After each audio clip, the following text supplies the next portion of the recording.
Vijayawada university మంచి భవిష్యత్తు కోసం తెలుగు విద్యార్థులు ఇష్టపడే university. Call 9059052378 9059052379.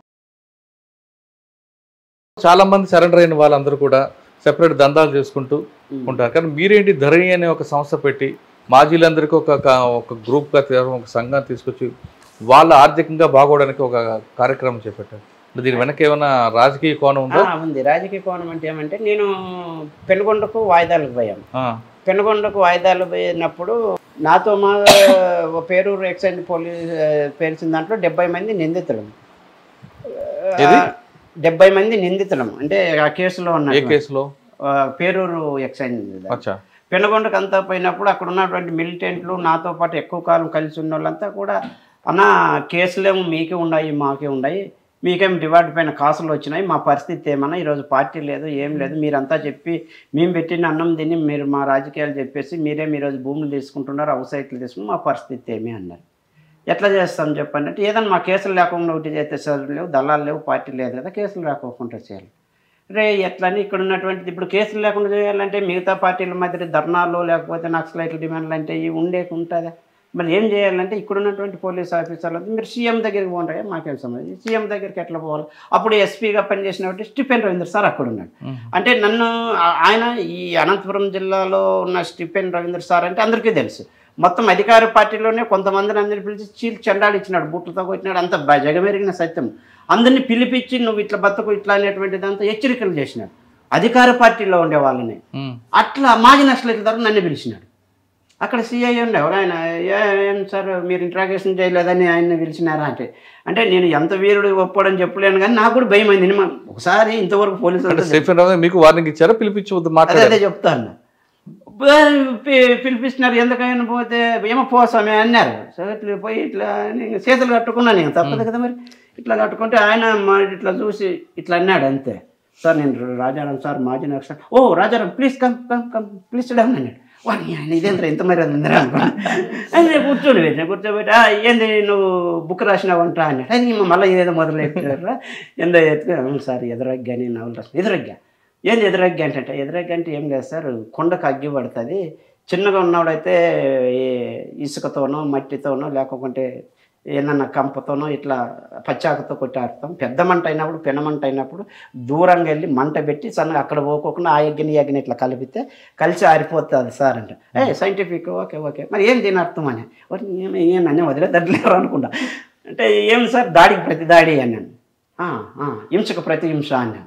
Okay okay okay ఎట్లా ఇప్పుడు ఎట్లా అది నక్సలిజం గురించి రాసినావంటే, నక్సలిజం అనేది ఏం కాదు సార్, ఈ అనంతపురం జిల్లాలో నక్సలిజం అనేది 3 ఏరియాల్లో ఉంటుంది, అదే మొత్తం అన్ని ఏరియాల్లో లేదు. ఫ్యాక్షన్ అనేది 2 కుటుంబాల మధ్య ఉంటుంది. కరువు అనేది గడప గడపకుంటుంది సార్, కరువు నక్సలిజం ఫ్యాక్షనిజం ఇవన్నీ కలగలిపి రాసినాను సార్. ఓకే బుక్ ఉందా అన్నాడు. ఎట్లా రాసినావు చెప్పు ఏమంటే, ఏముంది సార్ ఇక్కడ ఉన్నటువంటి సహజ సంపద అంటే సహజ వనరులు, ప్రభుత్వ వనరులు, ఈ ఆధిపత్య కోసం ఫ్యాక్షన్ జరుగుతుంది, ఇదే రాజకీయము ఇదే జరుగుతుంది. ఒకవైపు ఈత చెట్ల కోసము, ఒకవైపు కంకర మిషన్లు, సిమెంట్ ఫ్యాక్టరీలు, దీనిల కోసము, ఇంకా ప్రభుత్వ పథకాలు, రోడ్ల పనులు, ఆ పనులు, ఆహార పథకం అంటే ఇవన్నిటిపైన ఉన్నది అనేది జరుగుతుంది కదా సార్. దాంట్లో మళ్ళీ రిజర్వేషన్లు, బీసీ రిజర్వేషన్లు, ఎస్సీ రిజర్వేషన్. మీరు రాసిన బుక్లో చదివాను, అందులో ఒక సబ్జెక్ట్ ఉంటుంది, కోవట్టుగా వచ్చిన వాళ్ళు పోలీసులు తుపాకులు తీసుకొని తిరిగి అన్నలోకి వస్తారని రాశారు. అది జరిగిన సంఘటన లేదా మీ కథ కోసం? నా కళ అది. ఎందుకంటే కొంతమంది వచ్చి మాకు విషయం పెట్టినారు నల్లమలలో వచ్చి, నయ్యం ఉన్నప్పుడు కానీ వాళ్ళంతా వచ్చేసి వాళ్ళ కుటుంబ పరిస్థితులు అదే ఏదో విధంగా దళాన్ని మట్టబెట్టినారు. సోమ్లా నాయక్ కావచ్చు, ఆడోళ్ళను కూడా మన మహిళా కాంపిటీషన్ గుండ్లు ఎత్తి చంపేసినారు, చాలా రకరకాలుగా హింసలు చేసినారు. అట్లా మా వాళ్ళు కూడా పోలీసులు అయిన వాళ్ళు సింపథైజర్స్, ఎందుకంటే చర్చలప్పుడు ఆర్కేకే వచ్చి పోలీసులు డబ్బులు ఇచ్చినారు. అంటే మా సింపథైజర్స్ ఉండారు వాళ్ళు మనకు రాలేక అక్కడ వాళ్ళతో పై అధికారులతోనో రాజకీయ నాయకులు వీళ్ళకన్నా తక్కువ చదివినోళ్ళు రాబోయే అన్నప్పుడు వాళ్ళ మనసు కలత చెంది మాతో కూడా బాధపడిన పోలీసు వాళ్ళు ఉన్నారు. ఇంకేం చేస్తారంటే కుటుంబాన్ని చూసుకున్నారు. అట్లా వాళ్ళు వస్తే తప్పేంటి? మీ కథ కోసం పెట్టుకున్నారు అది అంతే, ఒరిజినల్ గా జరగలేదు. జరగలేదు. ఓకే, ఆ బుక్ చూసిన తర్వాత స్టీఫెన్ గారు ఏమన్నారు మీకు? ఎవరు? స్టీఫెన్ రవీంద్ర గారు అడిగాడు, ఏంది గొంచుగాడు అంటే ఇక్కడ లాంగ్వేజ్ అర్థం కాకోకున్నప్పుడు అంతా అడిగినాడు. నాకు రివార్డు పెండింగ్ పెట్టింటే, అంటే అప్పుడు జైలు నుంచి వచ్చి మళ్ళీ వైద్యం చేయించుకొని జైల్లో ఉండి వీడు మళ్ళీ దేంకొని పోయాడని పోలీసులకు ఒకటి ఉన్నింది, కోపం ఉండేది. మాకు విజయవాడలో ఉన్నప్పుడు కూడా అటాక్ చేసినారు నన్ను, మా ఇద్దరిని ఏఓబి వరకు ఫాలో అయినారు. ఇది మళ్ళీ చెప్పమంటే చెప్తారు. మా ఎత్తంది వరకు నేను సరెండర్ అయ్యేటప్పుడు మమ్మల్ని ఎన్కౌంటర్ చేయాలని చూసినారు.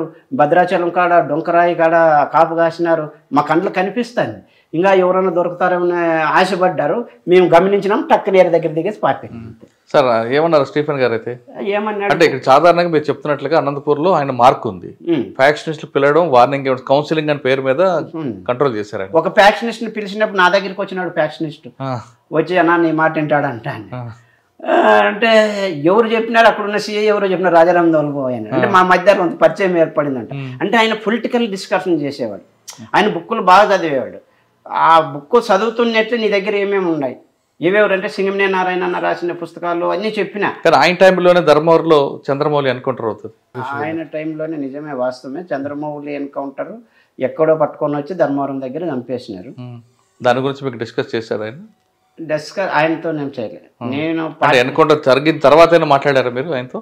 మాట్లాడాను. ఎందుకంటే అది మాట్లాడాల్సినటువంటిది నాకు తెలిసినంత వరకు ఒక ఎస్పీనో ఇక్కడ దానికి ఒక సపరేట్ బ్యాచ్ ఉంటుంది మనకు. ఎన్కౌంటర్లో ఎట్లా జరుగుతాయి అనేటువంటి ఎన్కౌంటర్ ఎలా జరుగుతుందని కాదు, కానీ చంద్రమౌళి గారు ఎన్కౌంటర్ తర్వాత మీ ఇద్దరు మధ్యన ఏమైనా సంభాషణ జరిగిందా ఆ సబ్జెక్ట్ మీద? సంభాషణ జరిగింది. ఆ సంభాషణ పార్టీ బుక్ గురించి సంభాషణ జరిగింది, కానీ నా గురించి ఏమనుకుంటారని ఆయన అడగల. పుస్తకం ఎట్లా ఆయన ఒక ఆపేక్షను చూపించేవాడు, సిద్ధాంతాన్ని వ్యతిరేకించలే, సమర్థించలే, బ్యాలెన్స్గా ఉన్నాడు. మీరు ఇట్లా పోయినారు అనే కానీ మీరు చేసినంత కూడా ఆయన ఎప్పుడు నాతో డిస్కషన్ చేయలే. బుక్ గురించి, బుక్లో ఉన్నటువంటి గురించి చెప్పినాడు. తర్వాత నేను ఒక ఇక్కడ పీజీ స్టూడెంట్ ఏదో దానిపైన రీసెర్చ్ చేస్తూ ఉంటే ఫ్యాక్షన్ గురించి ఒక ఎస్పీ లెవెల్ ఐపీఎస్ అధికారి కావాలంటే, సార్ ఒక ఇంటర్వ్యూ కావాలా సార్ అని నేను అటు సీఎం రాజశేఖర్ సార్తో కలిసిన తర్వాత పోయి అడిగితే, ప్లీజ్ కమ్ ఒక 5 నిమిషాలు ఇస్తానని అర్ధగంట చెప్పినాడు. అప్పుడు చెప్పినాడు ఈ జిల్లాలో జరిగినటువంటి ఏమేమి చేయాల్సి వచ్చింది. ఆయన ఏం చేశారు జిల్లాలో? చెప్తాను మీరు మరి ఆయన చెప్పింటాడు అనుకో, నా పైన నమ్మకంతో నేనెందుకు చెప్తాను. అంటే ఫ్యాక్షన్ బాగా ఉన్న ఏరియాని ఆయన ఎలా కంట్రోల్ చేశారు?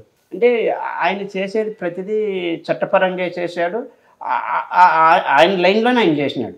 అది నక్సల్ విజయంలో కావచ్చు, ఏ విషయంలోనన్నా కానీ ఆయన మనిషిగానే చూడబుద్ది అయితే. అంటే నేను నాకు సాధారణంగా ఎలాగుంటారండి ఆయన స్టీఫెన్ గారు? మంచి నేరస్తుల పట్ల ఎలాగుంటారు, సామాన్యుడి పట్ల ఎలా ప్రవర్తిస్తారు? అందరి పట్ల ఒకేలాగుంటారా? అందరి పట్ల ఒకేలాగా ఉంటాడు. కానీ ఆయన చూపు వేరేగా ఉంటుంది కదండి చాలా. అంటే ఆయన అట్లా చూపు, పోలీస్ చూపు అనేది మనిషి చూపు. ఆయన మనిషి ఇబ్బంది పెడుతున్నాడంటే పోలీస్ రూపంలో నక్సలైట్లు ఏమో అనుకోవచ్చు. ఎందుకంటే ఆయన నేను దగ్గర నుండి చూసిన, నేను అంతకుముందు నేను కలువకు ముందు చూసిన స్టీఫెన్ రవీందర్కి నేను కలిసిన తర్వాత ఆయన వరే మంచిదే కదా అనేటువంటిది. ఎందుకంటే ఒక అధికార పార్టీలో ఒకడు గుండాయిజం చేసేవాళ్ళు వీళ్ళందరినీ నక్సలైట్లు భయపడిచ్చేవాళ్ళము. నక్సలైట్లు పిలిపించి వార్నింగ్లు ఇచ్చేవాళ్ళు. ఎస్పీ ఆఫీస్కి పిలిపించి బుర్తో వచ్చిన వాళ్ళు ఎవరు ఉన్నారు? ఏ ఎస్పీ ఉన్నారు అట్లా? ఒక సీఎంఏ చెప్పి ఇది పోయిన లేట సరేలేని చెప్పి మళ్ళీ కొడతారా ఎవరైనా? అరే ఇట్లా అయ్యలేదనిపి మళ్ళీ సీఎం గారు మళ్ళీ ఆయన అనంతపూర్లో ఫ్యాక్షన్ కంట్రోల్ కావడానికి స్టీఫెన్ గారు మార్క్ ఉందంటారు. కంట్రోల్ కలవడానికి అది కూడా ఒక పాయింట్. ఎందుకంటే స్టీఫెన్ వస్తేనే అంతకన్నా ముందు వచ్చి ఈడ్చుకొచ్చిన వాళ్ళు అంతా చేసిన వాళ్ళు అంతా ఉండరు. కాకపోతే స్టీఫెన్ సార్ ఉన్నప్పుడు తగ్గడానికి వీళ్ళతో ఇబ్బంది అనుకోండొచ్చు. మళ్ళీ సాధారణంగా ఆయన టైంలో ఫ్యాక్షన్స్ చాలా మంది అనంతపురం వదిలి పారిపోయారు అన్నది వాస్తవం. 100%. దాంట్లో చేయాలన్నా కూడా దందాలు చేయాలన్నా కూడా పిలిచి వార్నింగ్లు ఇచ్చేవాళ్ళు, పేపర్లకు వచ్చేవాళ్ళు. అంటే ఇప్పుడు ఓ ప్రభుత్వం వస్తే ఇంక మేము ఏమన్నా చేయొచ్చు అనేటువంటి అవకాశం పూర్తిగా జిల్లాలో నేనున్నాను చెప్పి అధికార పార్టీ అయినా సరే ఖచ్చితంగా చెప్పినాడు. మీరు జిల్లా అవుట్ సైడ్ ఏమన్నా చేసుకోండి, నేను జిల్లాకి ఎస్పీ, నేనే బాస్, దట్స్ ఆల్. ఓపెన్గా చెప్పినాడు కూడా. అది నేనున్నాను చెప్పి ఏం జరగదు రాజారాం, ఇట్లాంటి డిస్కషన్ చేసినాడు. నేనున్నాను చెప్పి ఎవరు తోకలేడు చేయట్లేదు. నువ్వు నక్సలైట్గా ఉండి ఏరే విధంగా ఉంటే నీకు ఈ సీట్ లేదు. నువ్వు ఇప్పుడు కూడా నా నక్సలైట్ల కేసులు నాది ఇట్లా అంటుండవు. మీరు నక్సలైట్లందరినీ 6 బస్సుల్లో తీసుకుపోయినా రాజశేఖర్ రెడ్డి. ఆయన పర్మిషన్తో ఆయనతో కలిసేసి మా దగ్గర. అంటే మీరు మారారు కాబట్టి మీకు ఆ సీట్ ఇచ్చాడు.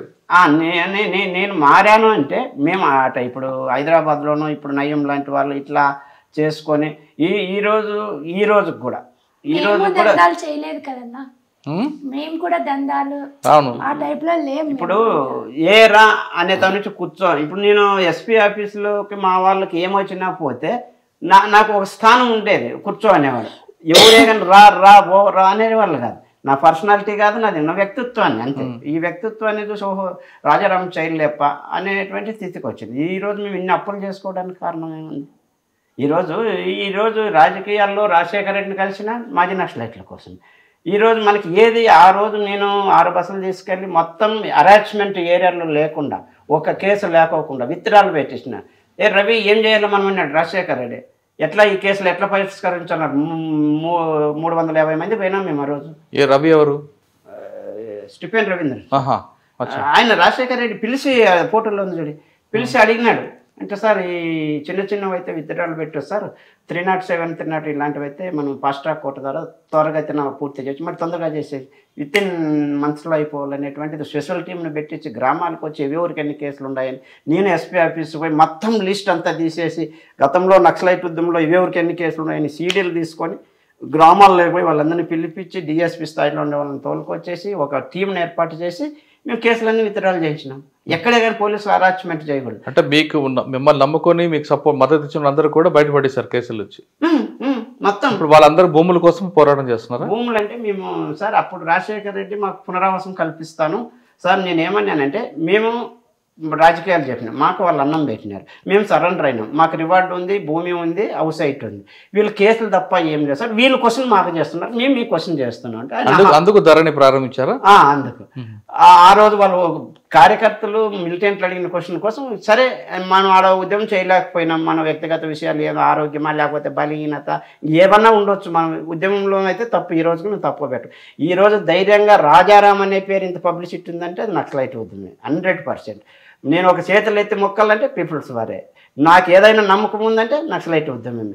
ఈ ఉద్యమే నన్ను నిలబెట్టింది. ఈ రోజు మీరు వచ్చి ఇంటర్వ్యూ చేసిన నక్సలైటే, ఈ రోజు నేను ఏడున్నా కూడా నక్సలైటే.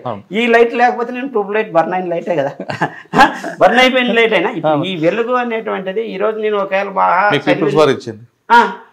ఆ ఉద్యమంలో ఆ ఉద్యమ ప్రభావంతో మన విలువలు మనం కాపాడుకుంటూ ఇన్ని కష్టాల్లో కూడా నిలబడుతున్నానంటే ఆ చైతన్యమే. చైతన్యమే కాదు, ఆ క్రమశిక్షణ కూడా ఉంది. క్రమశిక్షణ అంటే మనం ఏదన్నా ఒక చూపులో కానీ ఒక పనిలో కానీ చేసేటప్పుడు హెచ్చరిక ఏడొస్తుంది, ఈడొస్తుంది. అది ఎక్కడి నుంచి వస్తుంది? ఆ వేర్లే అక్కడ నేర్చుకుని. ఎవరన్నా ఏదన్నా ఒక సొమ్ము ఆశించాలనుకున్నా కూడా మనం చెప్పింది ఏంటి, మనం చేస్తుండేది అనేటువంటి చురుకు మన మనసు మనకే వేస్తుంది. మనం కష్టపడాలి, మనం కష్టపడాలి, మనం తినాలా అనేటువంటిది.